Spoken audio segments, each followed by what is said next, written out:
Hello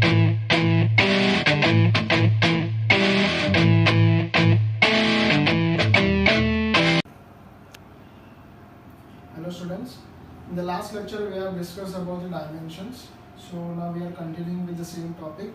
In this lecture we will study about the uses of dimensional analysis. तो ये dimensions को अपन कैसे use कर सकते हैं? There are the three uses of dimensional analysis. First one is to check the correctness of a given physical equation. Second is to find the conversion factor of a given physical quantity into different systems of units. Third one is to establish exact relation between already related physical quantities. Okay. So what is the meaning of first one? To check the correctness of given physical equation. Physical equation means formula. So जो formula दिया है question में वो formula correct है कि नहीं है वो आप check करने के लिए dimensions use कर सकते हो. और ये questions ऐसे आएंगे इस पे एक formula आपको दिया रहेगा उसमें एक दो unknown terms रहेंगे वो अननोन टर्म्स आपको आइडेंटिफाई करना है. For example force is equal to mass into acceleration, ये फार्मूला तो आपको पता है राइट. तो इसी फार्मूला के जगह पे मैं बोलूँगा F is equal to force is equal to K into acceleration और मैं बोलूँगा व्हाट इज के. तो आपको पता है के की जगह पे क्या आना चाहिए, मास. ये फार्मूला आपको पता है इसके लिए आप बोल रहे हो कि के इज इक्वल्स टू मास होना चाहिए. पर ऐसे कुछ नए फार्मूलाज आएंगे अभी आपको 11th में जिसके बारे में आपको कुछ नहीं पता. तो वो जो टर्म्स हैं कॉन्स्टेंट्स वो अननोन टर्म्स क्या है उसको आप आइडेंटिफाई करने के लिए आप डायमेंशंस को यूज कर सकते हो. Next, to find conversion factor of a given physical quantity into different systems of units. Systems of units last to last lecture में अपने पढ़े थे. There are total 3 different systems of units. One is MKS, second is CGS, third is FPS. ये 3 है अलग अलग systems of units. तो जो फिजिकल क्वांटिटी है जो भी टर्म है उसके अलग अलग यूनिट होगा. फॉर एग्जांपल अगर मैं लेंथ लूँगा एमकेएस यूनिट होगा मीटर, सीजीएस यूनिट होगा सेंटीमीटर, एफपीएस यूनिट होगा फुट राइट. तो what is the conversion between metre and centimetre. अगर मीटर को मुझे कन्वर्ट करना है सेंटीमीटर में क्या करेंगे, मल्टीप्लाई बाई 100. अपने को सबको पता है 1 मीटर इज इक्वल्स टू क्या होता है 100 सेंटीमीटर. सिमिलरली फॉर मास, मास के लिए यूनिट्स क्या होता है, एमकेएस में होगा किलोग्राम, सीजीएस में क्या होगा ग्राम. किलोग्राम को ग्राम में कैसे कन्वर्ट करेंगे, 1 kilogram is 1000 grams. So this 1000 is what it is conversion factor. तो ये सब ऑलरेडी अपने को पता है. मीटर लेंथ का कन्वर्जन फैक्टर मुझे पता है 1 मीटर इज 100 सेंटीमीटर और मास का भी कन्वर्जन फैक्टर अपने को पता है 1 किलोग्राम इज 1000 ग्राम्स. तो ऐसे जो फिजिकल क्वांटिटीज है जो आपको पता ही नहीं है आपके लिए नया टर्म्स है तो उसका एमकेएस और सीजीएस में रिलेशन क्या होगा वो आपको को फाइंड आउट करना है. That is the use of this. Okay, तो वो अपन फाइंड आउट कर सकते हैं using dimensions. Now third one, to establish exact relation between already related physical quantities. Means आपको फार्मूला पता है लाइक कौन से टर्म किसके ऊपर डिपेंड है बट आपको एग्जैक्ट फार्मूला नहीं पता. It means what is the formula for kinetic energy? The right formula is half mv square, right? Kinetic energy. But मान लो अगर मुझे kinetic energy का relation पता है कि kinetic energy depends on mass, kinetic energy depends on velocity, mean right? So exact formula नहीं पता but मुझे idea है kinetic energy किसके ऊपर depend है. तो kinetic energy is equals to मैं क्या लिखूँगा half mv square, right? This is right formula. अगर मुझे ये याद नहीं है, मुझे सिर्फ इतना याद है कि काइनेटिक एनर्जी किसके ऊपर डिपेंड है, मास और velocity. So kinetic energy depends on mass and it depends on velocity. तो मुझे रिलेटेड क्वांटिटीज पता है मतलब किसके बीच में रिलेशन है. तो उनके बीच में जो एग्जैक्ट फार्मूला है मतलब ये इसको अपन डिराइव कर सकते हैं, इसको प्रूव कर सकते हैं अपन using the dimensions. So these are three uses of dimensions. इसको आपको ये फर्स्ट यूज जो है this is also called as principle of homogeneity. आपको टेक्स्ट बुक में ये हेडिंग से मिलेगा आपको. फर्स्ट वाला जो यूज है प्रिंसिपल ऑफ होमोजीनिटी मतलब अगर एक इक्वेशन डायमेंशनली करेक्ट होता है तो उसके अंदर जितने भी टर्म्स है सारे टर्म्स का डायमेंशन क्या होना चाहिए, सेम, दैट इज होमोजीनियस. तो आपको वो हेडिंग से मिलेगा प्रिंसिपल ऑफ होमोजीनिटी. तो फर्स्ट यूज में क्या करेंगे, जो फॉर्मूला दिया है वो अपन चेक कर सकते हैं. अगर डायमेंशनली करेक्ट करके क्वेश्चन में ऑलरेडी दिया है तो उसमें जो अननोन टर्म्स है वो अननोन टर्म्स क्या हो सकता है उसको अपन फाइंड आउट कर सकते हैं in first use. Second use is MKS को CGS में अगर कन्वर्ट करना है या फिर उल्टा CGS को MKS में कन्वर्ट करना है, तो कन्वर्ट करने के लिए कौन से नंबर से मल्टीप्लाई करना है, उसको बोलते हैं कन्वर्जन फैक्टर। वो क्या होता है, हर एक क्वान्टिटी के लिए अलग अलग होता है, वो अपन फाइंड आउट कर सकते हैं उसमें इन सेकेंड यूज। थर्ड में क्या होगा, एग्जैक्ट रिलेशन मुझे नहीं पता, बट मुझे किसके बीच में रिलेशन है वो पता है मुझे, तो ये फॉर्मूला, ये रिलेशन से अपन एग्जैक्ट फार्मूला फाइंड आउट कर सकते हैं। So these are the 3 uses. ये बहुत इंपॉर्टेंट टॉपिक है डायमेंशंस के, तो ये 3 यूजेस है डायमेंशन एनालिसिस। सो अभी अपन 1 बाय 1 यूजेस को स्टडी करेंगे। See first give heading, first heading is principle of homogeneity, या फिर लिख सकते हो to check the correctness of given physical equation. Okay, so first one is to check the correctness of a given physical equation. पहले अपन देखते हैं कि ये इसको यूज कैसे करना है डायमेंशंस को फिजिकल इक्वेशंस चेक करने के लिए। सो what is the meaning of physical equation? Already मैंने आपको बताया फिजिकल इक्वेशन का मीनिंग क्या है। फिजिकल इक्वेशन का मीनिंग क्या है? Formula. Physical equation means formula. तो फर्स्ट मैं फार्मूला को चेक करता हूँ, उसके बाद इस पे क्वेश्चंस कैसे बनाएंगे वो देखते हैं अपन। ओके, तो एक सिंपल फार्मूला देखेंगे, V is equal to u plus a t, right. V is equal to u plus a t. पहले मैं चेक करता हूँ कि ये फार्मूला क्या है, फिर इसको मैं क्वेश्चन बनाऊंगा, इसको रिवर्स ऑर्डर में अपन सॉल्व करेंगे। So in this formula what is V? V stands for final velocity, U stands for initial velocity, A stands for acceleration, T stands for time.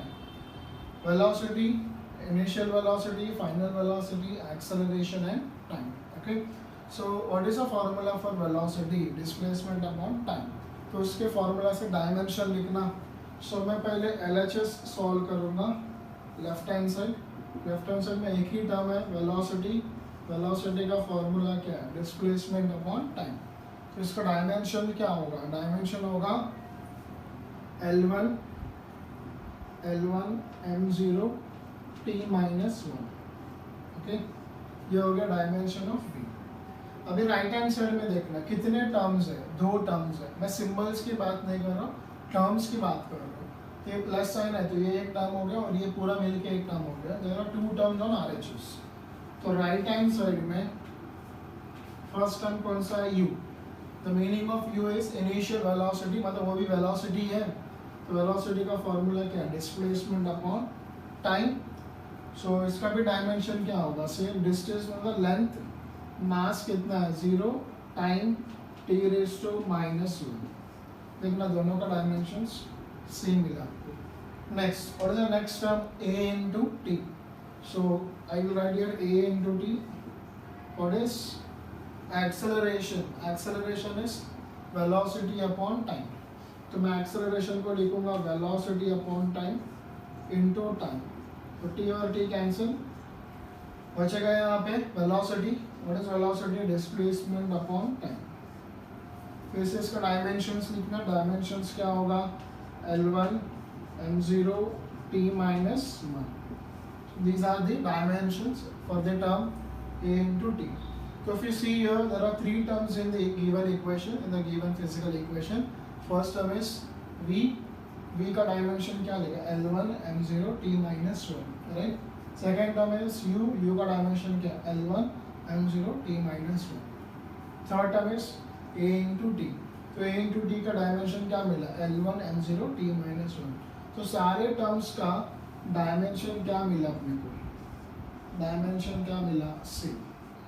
So सारे टर्म्स का dimension same है। It means जो अपने को formula दिया है, ये formula dimensionally कैसा है? करेक्ट।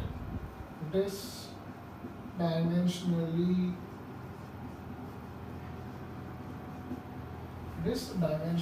करेक्ट। ओके, तो ऐसे मैंने जो फॉर्मूला दिया है मैंने उसको चेक किया कि वो करेक्ट है कि नहीं, बट अपने क्वेश्चंस ऐसे नहीं आएंगे। ओके, सो थ्योरी पेपर में आपको ऐसा क्वेश्चंस आ सकता है, बट एंट्रेंस में आपको रिवर्स ऑर्डर में रहेगा। लाइक इसमें जो टर्म्स है, एक टर्म अननोन रहेगा, वो अननोन जो है आपको फाइंड आउट करना है उसमें। तो इस टॉपिक को यहाँ पे देखना, सारे टर्म्स का डायमेंशंस क्या मिला आपको? सेम है। तो सेम मतलब क्या? होमोजेनियस। तो इसके लिए इसको बोलते हैं, ये जो यूज़ है इसका और एक नाम क्या है, प्रिंसिपल ऑफ होमोजीनिटी। मीन्स सारे टर्म्स का डायमेंशंस क्या होगा, same, the equation is dimensionally correct. तब ये यूज़ के ऊपर अपन क्वेश्चंस बनाएंगे। सेम टॉपिक पे क्वेश्चन, सेम इक्वेशन पे क्वेश्चंस अपन कैसे पूछ सकते देखना। तो फर्स्ट वन इज,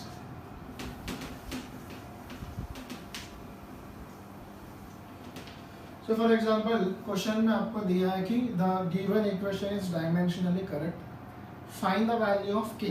ओके, तो मैं यहाँ पे जो t है, t के जगह पे लिखूंगा k।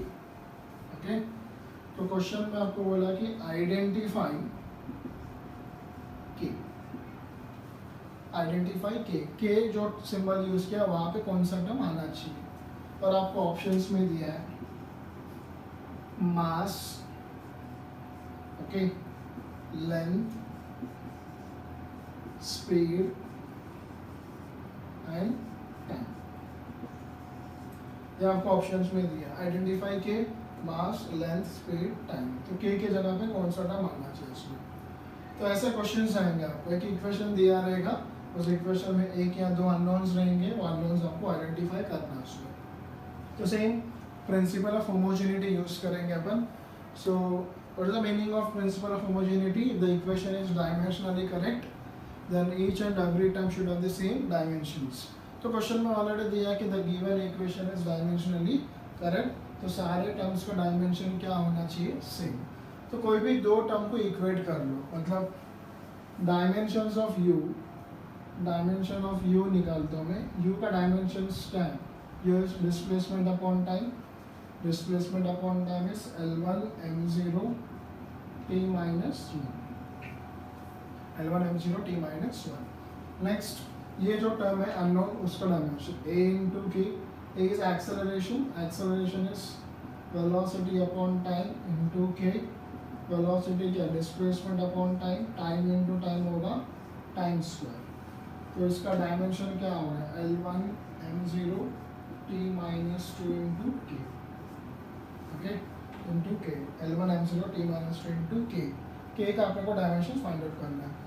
If the given equation is dimensionally correct, तो ये दोनों टर्म्स का डायमेंशंस क्या होना चाहिए, सेम।